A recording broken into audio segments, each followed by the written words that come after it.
Nah, Assalamualaikum warahmatullahi wabarakatuh. Izinkan memperkenalkan saya Revi Fauzan Muhammad dari Teknik Sipil Universitas Pelita Bangsa dengan NIM 362/2035. Izin akan mempresentasikan tentang materi ilmu lingkungan dengan subjudul yaitu kajian lingkungan dan analisis mengenai dampak lingkungan atau yang disebut juga AMDAL. Kita langsung saja kepada materinya. Oke, next. Jadi kita mengacu kepada pengertian dan pendahuluannya dulu ya untuk kajian lingkungan. Nah, untuk kajian lingkungan, kajian merupakan dari arti KBBI ya, menurut KBBI itu adalah mempelajari atau memeriksa, menguji, menelaah suatu persoalan. Nah, gitu kan. Nah, untuk lingkungan, menurut Wikipedia diartikan sebagai kondisi fisik yang mencakup keadaan sumber daya alam seperti tanah, air, energi, mineral, flora, ataupun fauna. Ini menurut referensi Wikipedia ya. Jadi, dari dua kata tersebut bisa diartikan tentang menguji atau menelaah tentang suatu kondisi fisik sebagai aspek dari keadaan sumber daya manusia ya. Oh, sorry, maaf. Eh, kurang kelihatan. Oke lah, mungkin jadi seperti itu. Bisa diartikan seperti itu.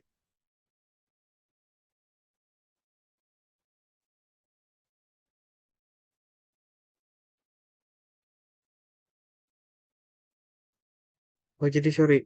Nah, jadi dua kata tersebut bisa diartikan tentang menguji atau menelaah suatu kondisi fisik yang meliputi berbagai aspek keadaan sumber daya alam, tanah, air, energi, mineral, flora, fauna, maupun manusia.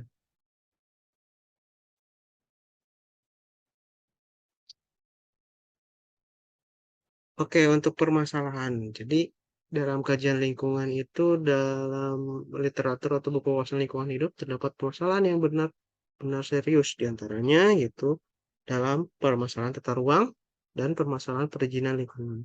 Nah, di dalam permasalahan tata ruang, itu ada ketidakmampuan pengelolaan karena tidak adanya kewenangan. Kemudian ada ego terhadap pemanfaatan sumber daya, terus kemudian ada ancaman penurunan kualitas lingkungan, adanya intervensi politik dan ekonomi, atau yang disebut juga kepentingan masing-masing, kemudian ada lemahnya kerjasama dalam pemanfaatan sumber daya alam dan lingkungan. Nah, dalam permasalahan perizinan lingkungan yang sering terjadi yaitu izin lingkungan AMDAL dan UKL LPA. Terus kemudian ada juga izin usaha kegiatan lingkungan yang kadang-kadang kita abaikan seperti itu. Nah, apa sih dalam sektor bidang apa saja sih yang biasa terjadi permasalahan khususnya dalam izin lingkungan maupun izin usaha kegiatan.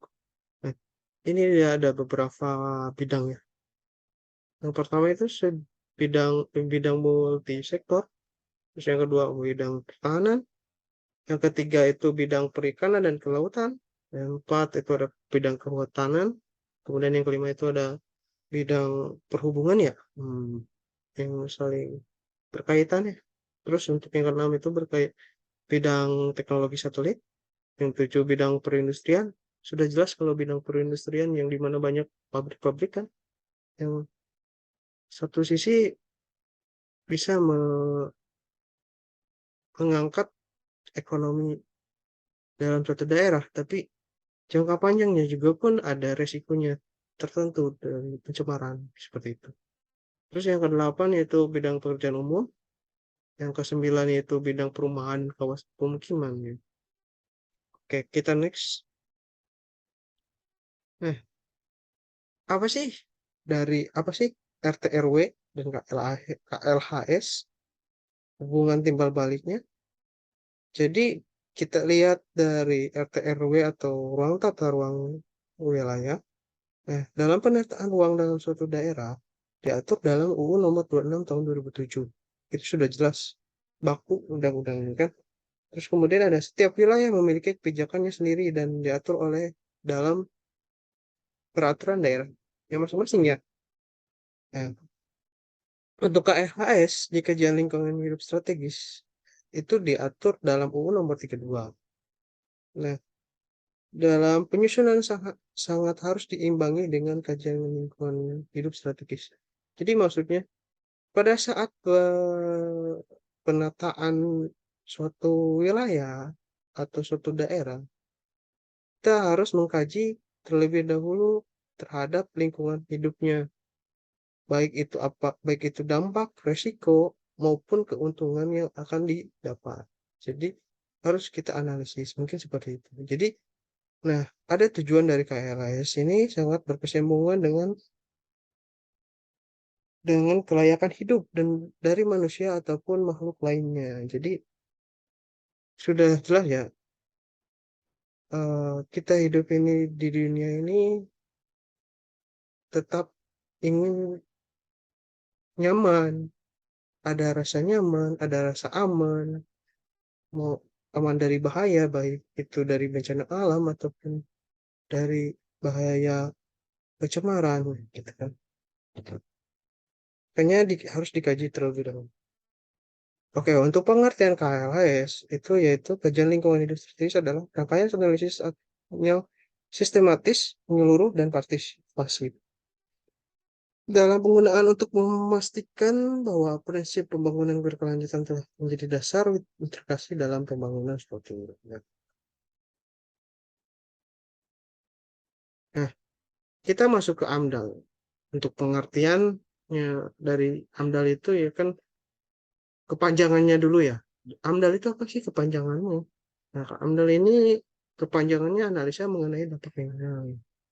Analisa berarti perhitungan, pengkajian dari eh, bahasan atau dari dampak lingkungan di sekitar atau resiko yang akan terjadi pada suatu aktivitas ini seperti itu atau kegiatan. Jadi dalam pengertiannya diartikan sebagai kajian mengenai dampak besar dan penting suatu usaha dan atau kegiatan yang direncanakan pada lingkungan hidup yang diperlukan bagi proses pengambilan keputusan tentang penyelenggaraan usaha atau kegiatan.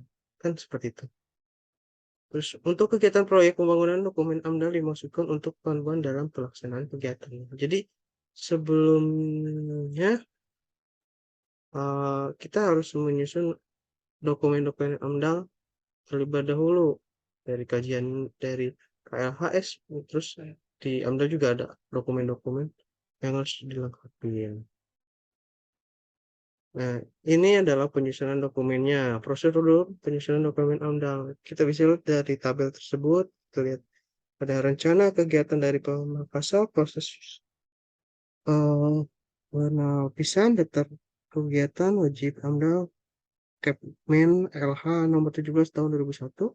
AMDAL dipersyaratkan pemberitahuan rencana studi AMDAL ke Sekretariat Komisi Penilai AMDAL, pengumuman rencana kegiatan dari konsultasi masyarakat, penyusunan kerangka acuan AMDAL, penilaian KA AMDAL, penyusunan dokumen AMDAL, EKL dan FPL, penilaian AMDAL, EKL dan FPL. Nah, lalu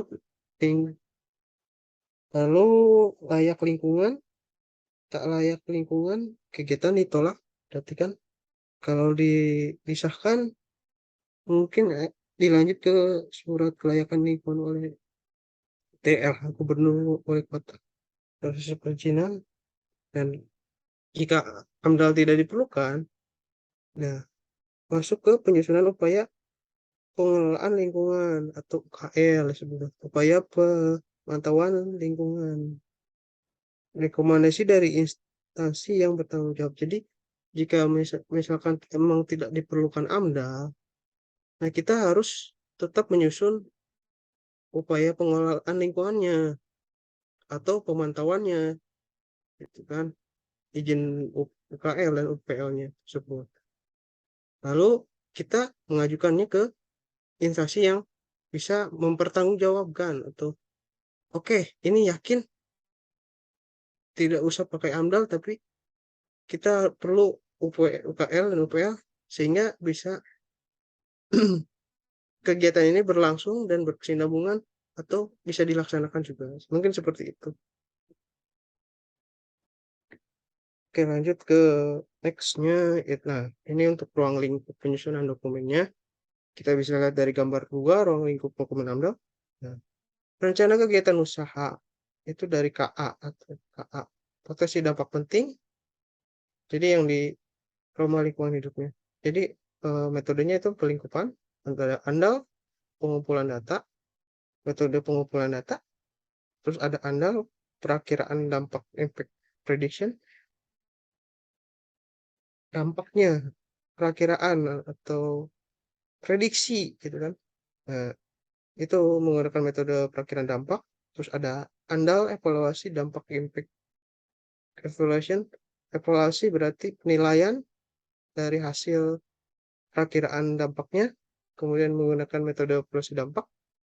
Terus ada RKL, pengelolaan lingkungan, rencana pengelolaan lingkungan gitu sih, prinsip dasar pengelolaan lingkungan. Terus ada juga RPL, di mana RPL itu pemantauan lingkungan ya kan, rencana pemantauan lingkungan dengan prinsip dasar pemantauan lingkungan yang ingin seperti itu. Oke. Nah, ini ada hubungan KLAS dan AMDAL. Jadi, pemangku kepentingan akan mempertimbangkan setiap kebijakan apakah memberikan manfaat untuk kelestarian lingkungan ataupun sebaliknya kan. Terus kemudian ada kebijakan dengan landasan pembangunan berkelanjutan akan sinergi dengan setiap rencana dan usaha kegiatan yang akan dilaksanakan yang telah disusun kajian AMDAL-nya.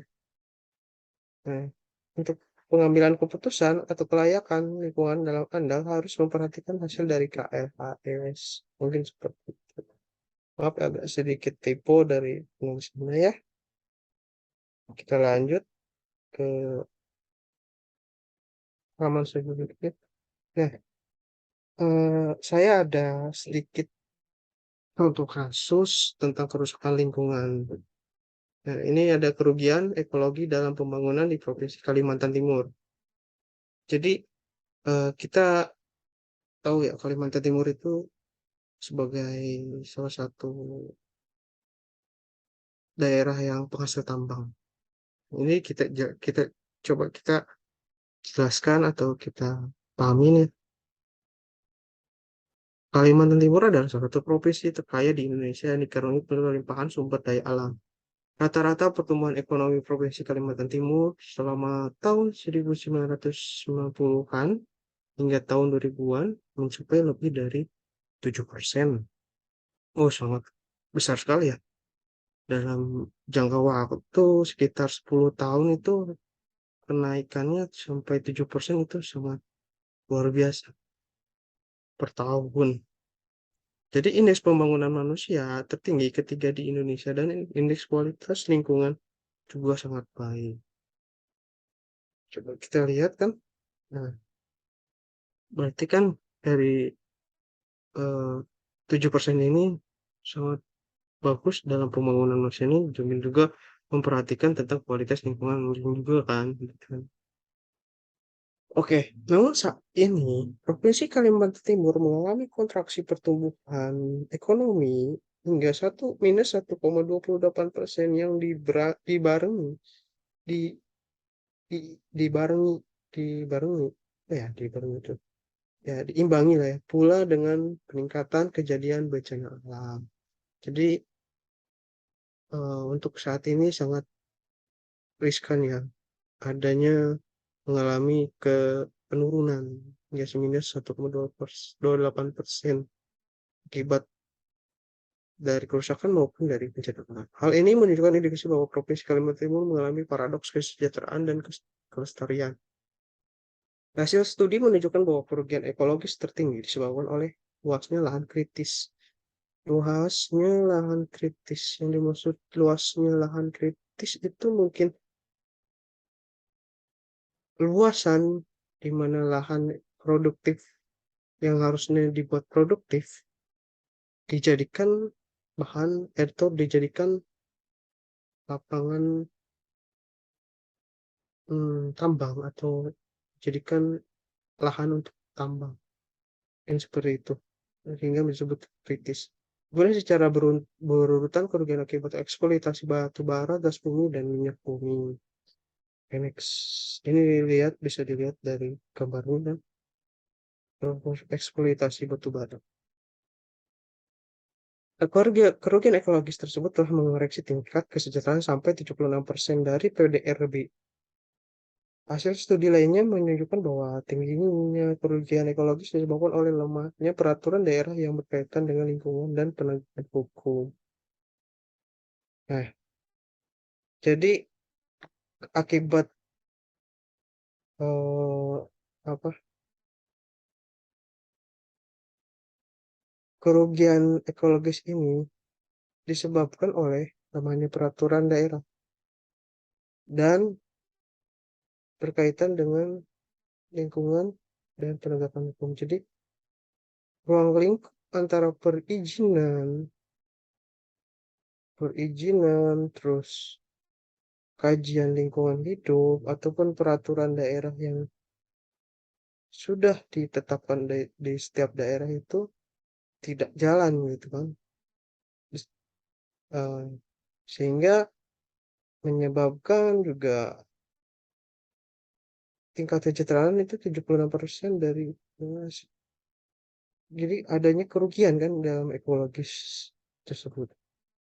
Nah, dalam suatu jurnal yang membahas tentang kerugian ekologis dalam pembangunan di Provinsi Kalimantan Timur ini dapat kita lihat dari tabel nilai kerugiannya ya dari setiap tahun, pengambilan tahunnya dari tahun 2010 sampai 2015. Nah, untuk indikasi dari atau sub indikasinya eh, dari beberapa dari beberapa acuan. Yang pertama itu cost water pollution ya, atau biaya penyaringan air oleh PDAM. Nah, dari tahun 2010 31,38 miliar, semakin tiap tahunnya meningkat sampai minus 73,26 miliar. Maaf, maaf, ini minus ya. Berarti kan kerugian ya. Kerugian ini satuannya dalam uang mata rupiah atau mata uang Indonesia. Miliar. Nah, untuk lahan kritis atau biaya rehabilitasi lahan kritis akibat dari aktivitas suatu kegiatan dari pertambangan ataupun pembangunan itu dari tahun 2010 sangat tinggi 142,462 miliar. Kemudian di tahun 2011 itu agak sedikit penurunan jadi di angka minus 44 miliar. Namun sampai 2015 sangat tinggi juga kenaikan untuk kerugiannya. Nah, untuk kerugian bencana disaster ini dilihat dari kerugian bencana alam ya, dari kerugian banjir, kerugian tanah longsor, dan kerugian kebakaran hutan. Ada beberapa eh, dari ada beberapa kenaikan dan penurunan juga kan. Cuman lebih banyak eh, dari kalau dari segi bencana alam ya, kalau kita lihat dari bencana alam, ternyata paling besar itu dari kebakaran hutan. Tingkat kerugiannya sampai dengan minus 37,881 atau maaf 37.881 miliar.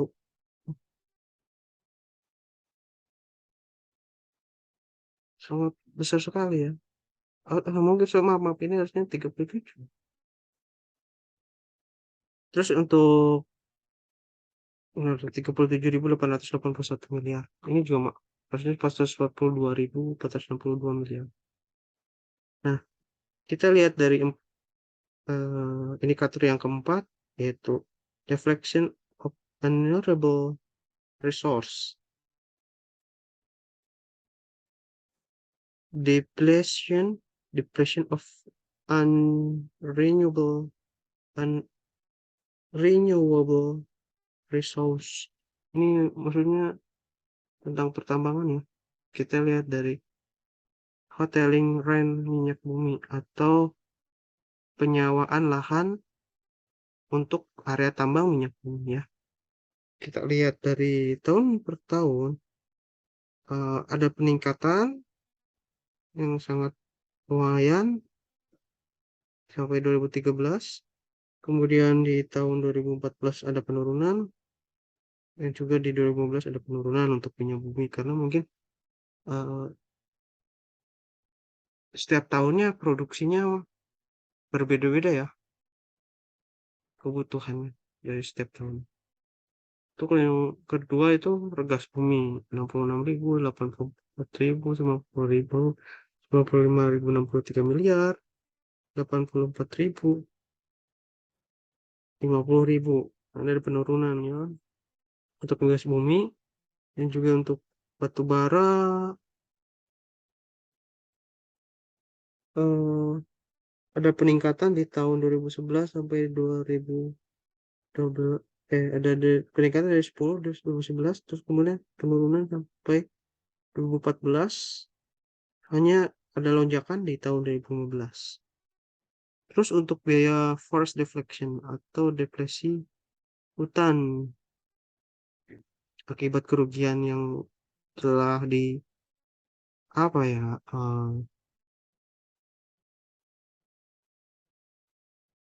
namanya itu pembebadan hutan gitu kan, seperti itu ada peningkatan sangat sangat lumayan besar ya, peningkatan dari tahun 2010 sampai 2013, cuman ada penurunan kembali di tahun 2014 dan tahun 2015.